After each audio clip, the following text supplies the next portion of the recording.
शिक्षण विभागाने ही शिक्षक भरती ज्यांच्यासाठी सुरू केली ते फक्त आणि फक्त डी-एडचेच उमेदवार आहेत. आणि मी मागच्या व्हिडिओमध्ये तुम्हाला सांगितलं होतं, की तुमची फोटो काढा, झेरॉक्स काढा. तर मग मी तो व्हिडिओ आहे ना एका आमचे घरचे काका होते त्यांना दाखवले. तर ते म्हणले, "राव ही खरी गोष्ट आहे." ते म्हणले, "डी-एडच्या विद्यार्थ्यांकडे आतापर्यंत पाहण्याचा लोकांचा दृष्टिकोन इतका खतरनाक होता, ढिंच्याक होता, की ते म्हणले आय-टी-आयच्या पोरांना जास्त किंमत द्यायची, पण डी-एडच्या विद्यार्थ्यांना कमी द्यायचे." मी म्हटलं, "काका," म्हणलं, "हे बघा आता 14,500 जागा आल्यात डी-एड उमेदवारांसाठी." मग ते म्हणले, "राव मग आता डी-एड वाल्यांना सुगीचे दिवस आले." मी म्हटलं, "सुगीचे नाही, याला सोन्याचे दिवस असं म्हणतात." विद्यार्थी मित्रांनो, मी तुम्हाला फार प्रामाणिकपणाने सांगतो, डी-एडच्या विद्यार्थ्यांसाठी मी खूप खुश आहे आणि मॅथ्स सायन्सच्या विद्यार्थ्यांसाठी खूपच दुःखी आहे. कारण की जागाच तेवढ्या त्यांच्या कमी आल्यात. बरं जाऊ द्या. 1 ते 5 साठी आणि 6 ते 8 साठी आपल्या डी-एडच्या कॅटेगरी निहाय मी तुम्हाला सांगणार आहे, की कोणते विद्यार्थी कोणत्या स्कोरवर सेफ आहे आणि प्राधान्यक्रम देताना तुम्हाला नेमकी कोणती काळजी करायची आहे. ठीक आहे. खूप कमी वेळेमध्ये ही खूप चांगली माहिती तुमच्यासाठी घेऊन आलेलो आहे. 100% या माहितीचा तुम्हाला फायदा झाल्याशिवाय राहणार नाही. तुम्हाला जरा वाटलं, की नाही यानं फेकलं माझ्या बुद्धीला तर पटूनच नाही राहिलं, तर कमेंट बॉक्समध्ये शिव्यांची लाखोळी वाहा. काही हरकत नाही. परंतु माझी ही 100% खात्री आहे, की मी जी माहिती तुम्हाला आता सांगणार आहे, ही तुमच्या सदसद विवेक बुद्धीला 100% पटणार म्हणजे पटणार. वेळ न दवडता आपण या माहितीला सुरुवात करूयात. विद्यार्थी मित्रांनो बघा, जर आपण जिल्हा परिषदांचा विचार केला तर खूप मोठ्या प्रमाणावरती त्या ठिकाणी जागा आलेल्या आहेत. साधारणतः 14,000 जागा आपल्याला आलेल्या आहेत आणि त्याच्यापैकी जर आपण बघितलं तर प्रायमरीच्या खूपच जास्त जागा आहेत. सर्वाधिक जागा 6 ते 8 पेक्षा जागा जास्त कोणाच्या आहेत तर 1 ते 5 च्या आहेत. आता जर समजा आपण डी-एड उमेदवार आहोत आणि आपल्याकडे दोन्ही एलिजिबिलिटी आहेत. म्हणजे फर्स्ट पेपर सुद्धा पास आहोत आणि सेकंड पेपर सुद्धा पास आहोत. तर मी तुम्हाला अत्यंत प्रामाणिकपणाने सांगतो, की ज्यांचा फर्स्ट पेपर पास आहात आणि तुम्हाला 110 अधिक मार्क आहेत, तर तुम्ही खूपच सेफ आहात. कोणत्याही कॅटेगरीमधले असू द्यात. म्हणजे तुम्ही एस-सी असू द्यात, एस-टी असू द्यात, ई-डब्ल्यू-एसमध्ये असाल, त्याच्यानंतर एस-सी-बी-सीमध्ये आहात तुम्ही, ओपनमध्ये असाल तरीसुद्धा 110 मध्ये असाल तर सेफ आहात. ठीक आहे. त्यानंतर एस-टी माफ करा, ओ-बी-सी असाल तरीसुद्धा ठीक आहे. फक्त थोडीशी भीती कोणासाठी वाटते मला वैयक्तिकरित्या, व्ही-जे, एन-टी मग त्याच्यामध्ये बी-सी-डी तिन्ही आलं आणि एस-बी-सी प्रवर्गासाठी. कारण की यांच्या जागा जर आपण बघितल्या तर तुलनेने कशा आलेल्या आहेत, खूपच कमी आलेल्या आहेत. आता आपण एक पुढचा फॅक्टर जो खूप महत्त्वाचा आहे असं आपण तो बघू, की 110 पेक्षा जास्त मार्क असलेले विद्यार्थी कुठं सेफ आहेत 1 ते 5 साठी आणि या सगळ्या कॅटेगरीमध्ये ज्या विद्यार्थ्यांना 130 प्लस मार्क आहेत, ठीक आहे, हे सगळेचे सगळे विद्यार्थी कुठं गृहीत धरले जातील माहिती आहे का? ओपन कॅटेगरीमध्ये. आता मी तुम्हाला प्रत्येक कॅटेगरीमध्ये 130 150 पेक्षा जास्त मार्क असणाऱ्या उमेदवारांची संख्या किती माहिती आहे का? 1725. ठीक आहे. सगळ्या कॅटेगरी मिळून 150 पेक्षा अधिक मार्क असणाऱ्या उमेदवारांची संख्या किती आहे? 1725. आता याच्यामध्ये काही एम-एस-सी झालेले विद्यार्थी आहेत, काही एम-ए झालेले विद्यार्थी आहेत. ठीक आहे. काही वेगवेगळ्या आस्थापनामधले म्हणजे वेगवेगळे एज्युकेशन क्वालिफिकेशन घेतलेले विद्यार्थी आहेत. काही विद्यार्थी असे होते की जे फक्त 9वी ते 12वी साठीच एलिजिबल होते. म्हणजे या 150 पेक्षा जास्त मार्क असणाऱ्या उमेदवारांची संख्या की ज्यांचं डी-एड झालेलं आहे, अशा विद्यार्थ्यांची संख्या यापैकी खूपच कमी आहे. आलं लक्षामध्ये? म्हणजे काय, की जास्त मार्क असून सुद्धा आपल्या समोर खूप कमी विद्यार्थी आहेत. ही तुमच्यासाठी आनंदाची बातमी आहे. आता दुसरं सांगतो तुम्हाला बघा. 130 पेक्षा अधिक मार्क असणाऱ्या पूर्ण एकंदरीत म्हणजे ए टू झेड कॅटेगरीमधील उमेदवारांची संख्या किती आहे? ज्यांना 130 पेक्षा जास्त मार्क आहेत. त्याच्यामध्ये 150 प्लस सुद्धा वाले आले.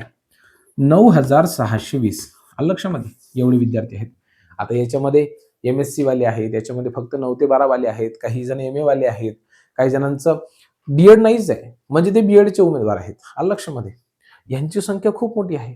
म्हणजे 130 पेक्षा जास्त मार्क असणाऱ्या उमेदवारांची संख्या सुद्धा तुमच्या पुढं खूपच कमी आहे. आणि तुमच्यासाठी जागा किती आहेत? भाऊ 14,000 पेक्षा जास्त जागा आहेत ना, माफ करा 11,000 पेक्षा जास्त जागा आहेत प्रायमरीसाठी आणि दोन्ही मिळून जर आपण बघितलं तर 14,000 पेक्षा जास्त जागा आहेत. फक्त डी-एड वाल्यांसाठी. आता याच्यामधल्या काही 6वी ते 8वी साठी कोणाच्या इंग्रजीच्या, कोणाच्या मराठीच्या, कोणाच्या हिंदीच्या, कोणाच्या सोशल सायन्सच्या जागा जर आपण काढून टाकल्या, तर त्यांचं प्रमाण अगदी नगण्य आहे. तुम्ही बघा सोशल सायन्ससाठी किती कमी जागा आलेल्या आहेत आणि आपले जे विद्यार्थी जे डी-एड आहेत, ते इतके हुशार आहेत, की त्यांनी मराठीमध्ये, हिंदीमध्ये किंवा इंग्रजीमध्ये कुठे ना कुठे ग्रॅज्युएशन केलेलंच आहे. आज माझ्याकडे एक ताई आलेल्या होत्या. त्यांचं डी-एड सुद्धा झालेलं आहे, बी-एड सुद्धा झालेलं आहे. स्कोअर साधारणतः 107 आहे. मग मी त्यांना म्हटलं, की ताई तुम्ही तुमच्या कॅटेगरीसाठी तर अप्लाय कराच, पण सोबत ओपनसाठी सुद्धा अप्लाय करा. मी तुम्हाला म्हटलं ना, की साधारणतः 110+ मार्क असणारे विद्यार्थी तिकडे ओपनमध्ये सरकतील. लक्षामध्ये. आणि समांतर आरक्षण असेल तर 2 डिजिटमध्ये शक्य आहे. आता याच्यामध्ये जर आपण एसटी कॅटेगरीच्या जागा बघितल्या तर 1200 पेक्षा अधिक जागा आहेत त्यांना. एसआ क्षेत्रामध्ये जर आपण बघितलं तर 1100 पेक्षा जास्त जागा आहेत. म्हणजे त्यांचा जो कट ऑफ आहे तर मी तुम्हाला सांगतो 60-70 पासून लागायला सुरुवात होईल. म्हणजे ते तर खूपच आनंदी. सध्या प्रवर्ग कुठला असेल तर एसटी कॅटेगरी आहे. बरोबर आहे. याच्यामध्ये हे जे नव्याने तयार झालेले प्रवर्ग आहेत, ईडब्ल्यूएस आहे, एससीबीसी आहे, यांची मोठ्या प्रमाणावरती जागा आहे. दोघांच्या सुद्धा 800-900 जागा आहेत प्रत्येकी. हे सुद्धा आनंदी आहेत. टफ कॉम्पिटिशन त्या ठिकाणी ओबीसी मध्ये आहे. परंतु ओबीसी मध्ये असलेली कॉम्पिटिशन वरच्या वर्गांसाठी अधिक आहे. आलं लक्षामध्ये. कारण की मागच्या अनेक वर्षांमध्ये डीएड करणाऱ्या उमेदवारांची संख्याच खूप कमी होती. डीएड कॉलेजेसला ऍडमिशनच नव्हते. आणि मग त्यापैकी काही जणांचे जे डीएड झालेले आहेत त्यांचा कोणाचा पेपर 1 पास नाही, कोणाचा पेपर 2 पास नाही, कोणाचे दोन्ही सुद्धा पास आहेत, पण कॉमर्स वगैरे झालेलं आहे. मग अशा परिस्थितीमध्ये तुम्हाला किती सुवर्ण संधी आहे, किती चांगली संधी आहे स्कोअरवरती लागण्याची. म्हणून माझ्या सगळ्या डीएड उमेदवारांना माझ्या मनापासून शुभेच्छा आहेत. हे बघा, झाकली मूठ 1.25 लाखाची. सध्या कुणालाच काही सांगत बसू नका की मी लागतोय म्हणून. कारण की आपण जेवढे ढोलताशे वाजलो आणि समजा वेळेवरती एखादी काही अडचण झाली ना, मग हे लोक आपल्याला त्रास देतात. आता बघा, तुम्ही ज्यावेळेला जागांचं बायफर्केशन करणार आहात तर मी एक तुम्हाला चार्ट सांगतोय. त्या चार्टनुसार तुम्ही स्वतःच्या जागा काढा. म्हणजे तुम्हाला प्राधान्यक्रम अरेंज करताना सोपं जाईल. ठीक आहे. एकाच मिनिटामध्ये सांगतो बघा. तुम्ही एखादी जिल्हा परिषद, नगर परिषद, महानगरपालिका किंवा आदिवासी आश्रमशाळा यांच्यासाठी जागा काढत आहात. तर असे तुमच्या वहीमध्ये थोडेसे कॉलम आधीच तुम्ही तयार करून घ्या. आणि मी जे सांगतोय त्याच्याकडे थोडंसं काळजीपूर्वक लक्ष द्या. हे बघा, सुरुवातीला काय करायचं की तुमची आस्थापना कोणती आहे, ती जिल्हा परिषद असेल, नगर परिषद असेल, महानगरपालिका असेल, त्याचं नाव एका ठिकाणी लिहून घ्या. ठीक आहे. तुम्ही जर 2-3 वर्गांसाठी एलिजिबल असाल तर वर नाव लिहा आणि मग लिहा 1ली ते 5वी, 6वी ते 8वी. मग समजा त्याच्यासाठी पुन्हा 2-3 विषयात असाल तर तिथं तसं लिहून घ्या. मग पुढं काय करा माहितीये का, सर्वात आधी तुमच्या ओपन कॅटेगरीच्या जागा बघा किती आहेत, समांतर आरक्षणाच्या व्यतिरिक्तच्या. मग तुम्ही जर समजा महिला असाल तर मग काय करायचं, ओपन फिमेलसाठी किती जागा आहेत ते बघा. त्याच्या समोर गेल्याच्या नंतर तुमच्या कास्टसाठी किती जागा आहेत ते बघा. आणि जर तुम्ही महिला असाल तर कास्ट फिमेलसाठी किती जागा आहेत ते बघा. आता तुम्ही जर महिला नसाल आणि तुम्ही भूकंपग्रस्त, प्रकल्पग्रस्त, इतर तुमच्याकडे समांतर आरक्षण असेल तर हा कॉलम तुम्ही वापरा. ठीक आहे. आणि जे फक्त पुरुष आहेत ज्यांच्याकडे कोणत्याही पद्धतीचं आरक्षण नाही, त्यांनी हा जो कॉलम आहे तो स्किप केला तरी चालेल. ठीक आहे.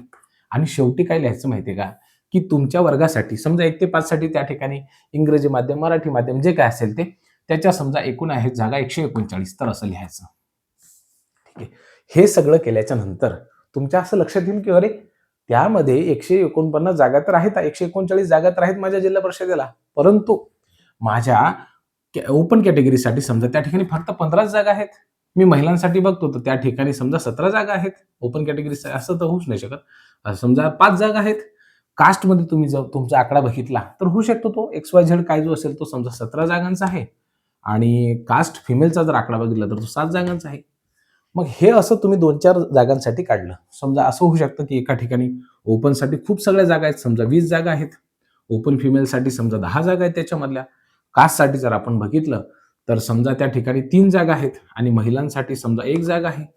मग इथे काय होईल, आणि समजा इकडे टोटल जागांची संख्या जर आपण बघितली तर 75 आहे. मग आपल्याला काय वाटतं की हे बघा, मी इथं प्राधान्यक्रम जास्त द्यायला पाहिजे वर. का बरं? कारण की इथे जास्त जागा आहेत. परंतु इथे कमी जागा आहेत, तुम्हाला दिसत आहे ते 75. मग आपण प्राधान्यक्रम देताना आपल्या डोक्यामध्ये काय येतं की मी इथे प्राधान्यक्रम देईल, कारण की 139 जागा आहेत, सिलेक्शन होण्याचे चान्स जास्त आहेत. तिथे सिलेक्शन होण्याचे चान्स जास्त नाही आहेत. कुठं आहेत मग? इथे आहेत. का बरं? कारण की ती ओपनची जागा 20 आहेत. तुम्ही ह्या 20 जागांवरती अप्लिकेबल आहात आणि जर पुरुष असाल तर 23 जागांवरती अप्लिकेबल आहात. हा, इथे तुम्हाला 15 अधिक 17 एवढ्या जागांसाठी तुम्हाला अप्लिकेशन करायला मिळतं, पण ते ओपन कॅटेगरीसाठी. आणि जर तुमच्या मूळ कॅटेगरीमधून म्हटलं तर किती होऊन राहिलं, तर हे बघा, हा, तर तुमच्या म्हणजे तुमच्या कॅटेगरीसाठी फक्त 17च आहेत. मग तुम्हाला काय करायचं माहितीये का, याचा रेशो घ्या. म्हणजे हे 139 भागीला 17 करा. याचं उत्तर किती येते ते बघा. दुसरं काय करायचं, 75 एकूण जागा आणि तुमच्या कास्टच्या किती आहेत 3, याचं उत्तर काढा. या दोघांपैकी जो आकडा तुम्हाला जास्त दिसेल, ठीक आहे, त्या ठिकाणी तुम्ही आधी प्राधान्यक्रम द्या. एवढं गणित प्रत्येकालाच येतं. डीएड बीएड झालेलो होतो आपण, त्याच्यामुळं ह्या सगळ्या गोष्टींची तुम्ही काळजी घ्या. पण चार्ट बनवताना आधी असा बनवा. तुम्हाला प्राधान्यक्रम देताना खूप सोपं जाईल. एवढा चार्ट बनवणं झाल्यानंतर मी तुम्हाला त्याच्याबद्दल स्पेसिफिक सांगेल, उदाहरणं घेऊन सांगेल, की तुम्हाला हे कशा पद्धतीने सोपं जातं. काळजी घ्या. धन्यवाद.